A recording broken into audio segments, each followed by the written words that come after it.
Hola, buenas.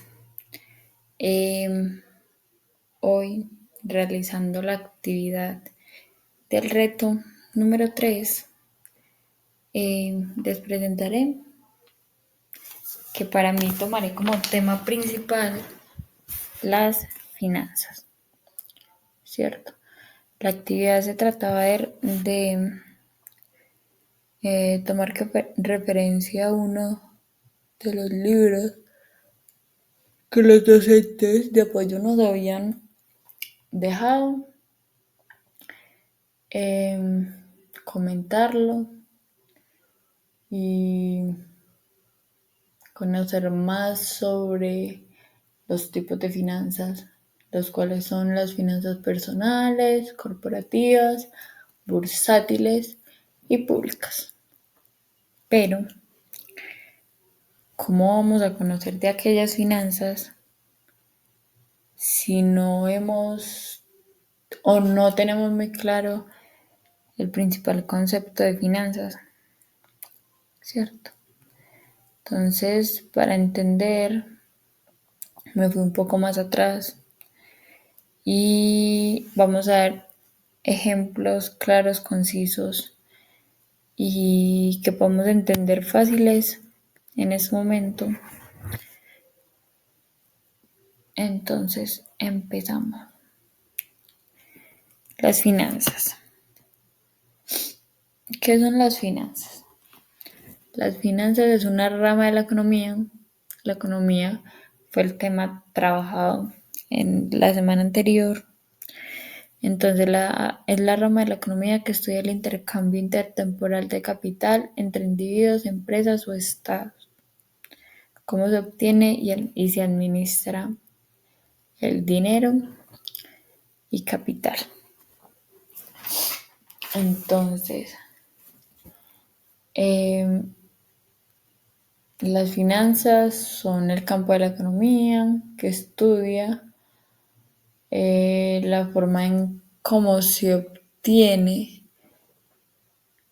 o sea, nos ayuda a analizar desde qué estamos haciendo, qué estamos realizando para obtener aquellos ingresos activos para apoyar y solventar nuestros gastos, ¿cierto? Y también nos va llevando y nos va explicando cómo, en qué gastamos, cómo ayudarnos a tener un control y ser más responsables, ¿cierto? Pero también debemos de tener la educación financiera, que es lo que a muchos nos falta. Yo creo que no muchas personas tienen énfasis o interés sobre esta parte, ¿cierto? Se sabe que conocemos las finanzas, ¿cierto? Pero no nos vamos más al fondo de este tema. Y yo siento que todas las personas deberíamos ir un poco más allá, porque son temas que naturalmente tocamos, que naturalmente tenemos que tener presentes en nuestra vida. Algunos un poco más que otros, pero que al fin y al cabo están ahí. Entonces, la educación financiera es el conocimiento básico sobre los principales aspectos relacionados con el buen manejo del dinero. Como ya les había dicho un poco anteriormente, que va desde cómo generar los ingresos eh, hasta cómo costeamos esos gastos, eh, cómo ciertas situaciones nos llevan a endeudarnos, también a cómo solucionar y pagar esas mismas deudas, salir de allí, ahorrar, invertir y de la misma forma aprovechar las oportunidades para crecer. Entonces, teniendo un poco de introducción, vamos a ir a apoyarnos a mi guía para este reto. Por lo tanto, yo elegí El Manual de Educación Financiera, Fundación Laboral WWUNB en España, que sería el Banco Mundial de la Mujer. Voy a tocar temas textuales, temas puntuales del texto, ¿cierto? Tal y como se explicaba ahí. Son datos que se trabajan con la economía española, que si bien se diferencian de los de Colombia, ciertas leyes, sí, en ciertos aspectos hay temas muy generales e importantes. Esos son los que vamos a tomar en este momento porque me parecen relevantes. No me parecen, son bastante relevantes. Entonces, digo, en la presentación nos comentan que, según datos del Banco de España, en el año 2007, el nivel de endeudamiento de los hogares creció un 12.7%. De la misma forma y por lo mismo, incrementando los créditos morosos, que son aquellos que no se pagan o no lo hacen en las fechas. Pero que gran parte de esos problemas o gran parte de ese porcentaje se hubiese podido disminuir simplemente con tener algunos conocimientos básicos y asesoramiento financiero previo,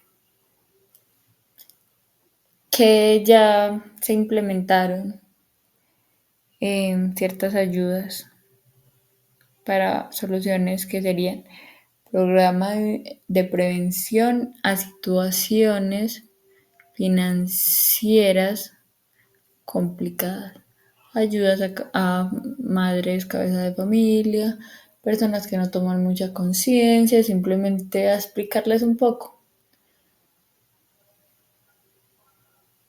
Y bueno, entonces, también nos dice que en este manual vamos a tratar varias áreas, iniciando con la importancia de trabajar con el presupuesto familiar.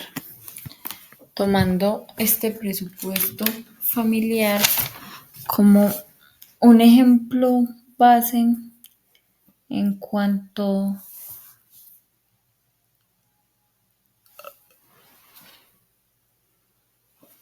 a las finanzas.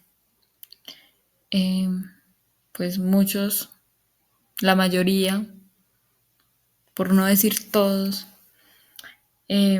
debemos ser un poco conscientes de cómo estamos viviendo, cómo vamos a ser capaces de solventar aquellos gastos necesarios para vivir, ¿cierto? Entonces, más que un ejemplo fácil, es una realidad y pues nos ayuda más a caer en conciencia. Entonces, el presupuesto familiar nos dice que si nos preguntaran en este momento nuestros gastos, quizás no todos sabríamos qué responder. Deberíamos tomarnos nuestro tiempo, analizar y calcular. Pero, ¿y si es algo rápido? O, si no sabemos cuánto nos gastamos, ¿cómo sabríamos si estamos ahorrando o no? ¿Cómo sabemos a dónde se está destinando nuestro dinero y si está haciendo de una forma eficiente y capaz de suplir todos nuestros gastos?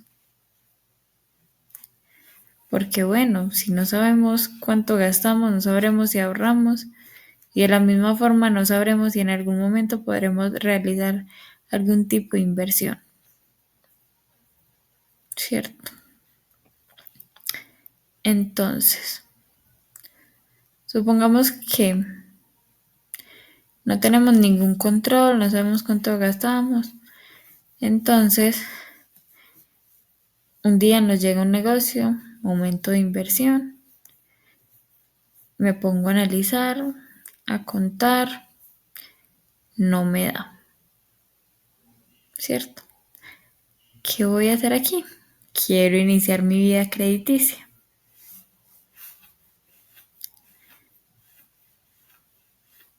Porque no me pregunté antes o no tuve en cuenta antes que si una empresa lleva su contabilidad día a día para estar a flote, porque nosotros no hacemos lo mismo, si es como si fuésemos una empresa personal, un poco más pequeña y no con todas las responsabilidades que una empresa constituida lleva consigo, pero una empresa al fin y al cabo. Entonces,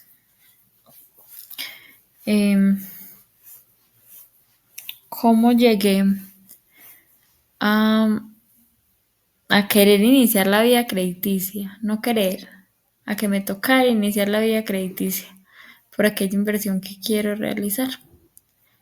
Realicé una tabla, que es el presupuesto importante. ¿Una tabla para qué?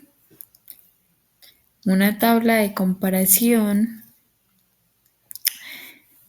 entre ingresos y gastos.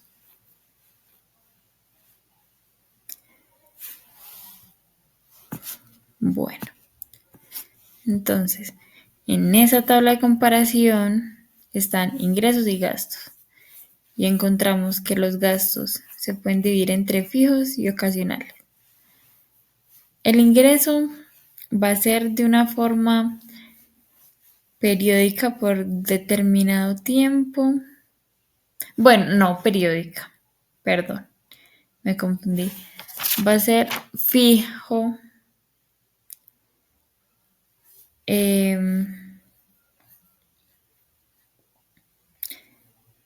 porque el ingreso va a ser constante, mientras que los gastos sí pueden variar.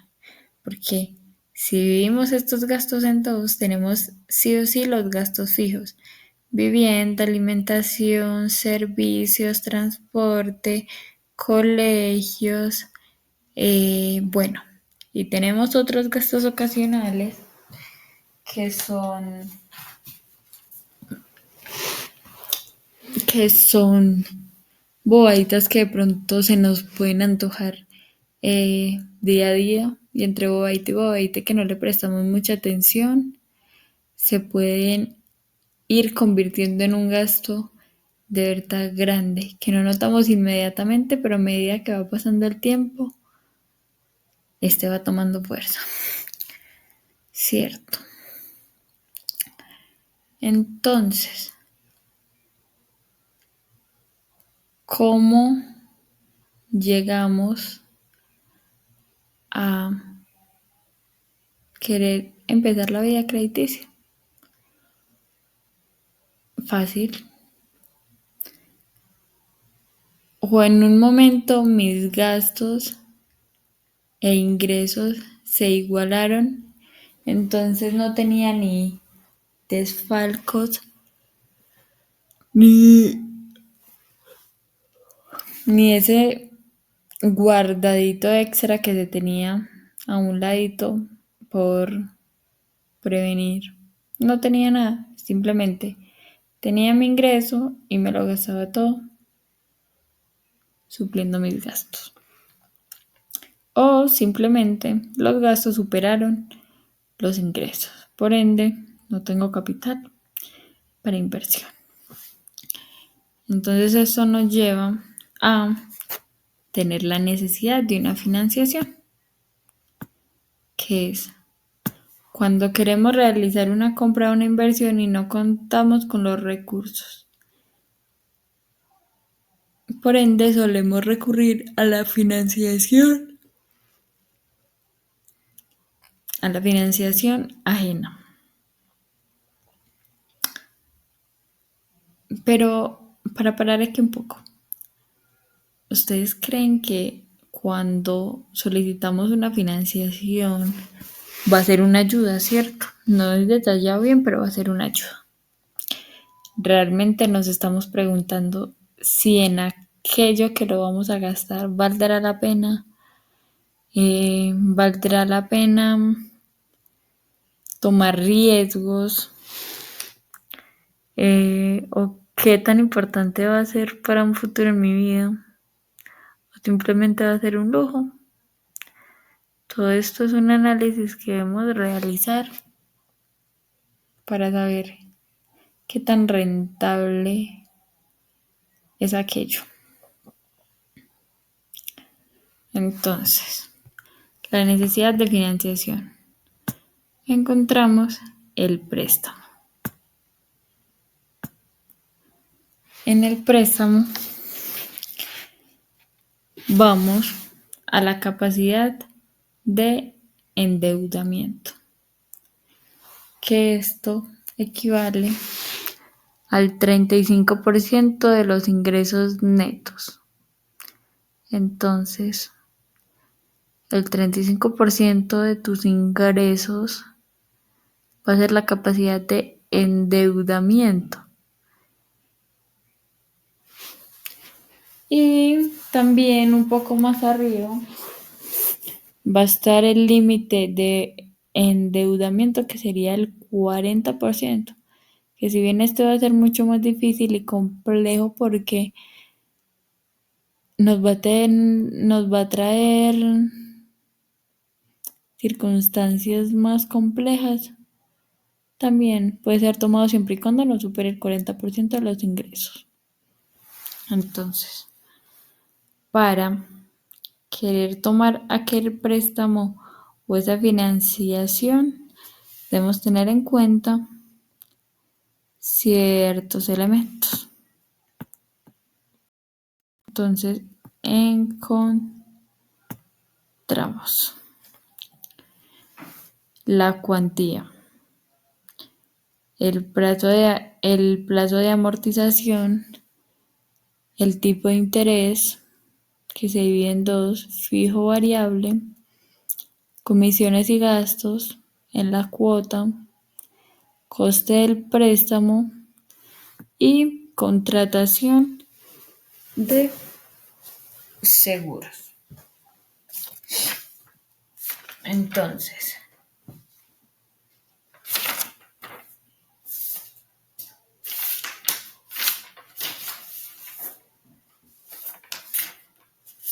vamos a definir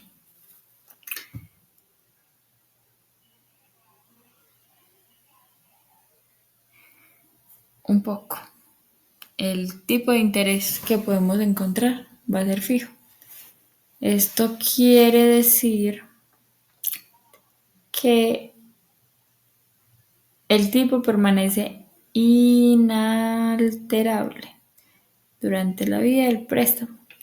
Es decir, desde un inicio, al firmar el contrato, se estipula que el interés mensual será del 0.2%. Esto deberá ser así hasta la finalización total del préstamo, mientras que el tipo de interés variable se modifica periódicamente conforme le indique o el tipo de referencia. Es decir, no va a ser muy claro, sino que esto se debe de calcular debido a otros factores. Y bueno, ahora están las comisiones y gastos. Cuando tú vas por el préstamo, aparte de estipular los valores, el valor que vas a recibir, el valor que vas a devolver, el valor adicional que serían los intereses que vas a devolver, se deben suplir otros gastos, como sería una comisión por abrir el crédito, quizás una comisión de estudio para el préstamo. Si, ¿Qué pretenden las entidades que realizan préstamos? Que ellos quizás tomen los prestamistas, los prestamistas,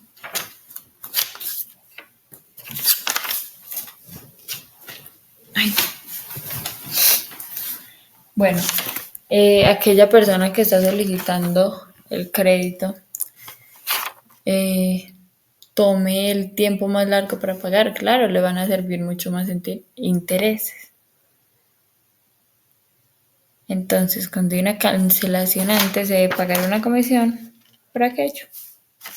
No en todos los casos, pero digamos que sí. Entonces,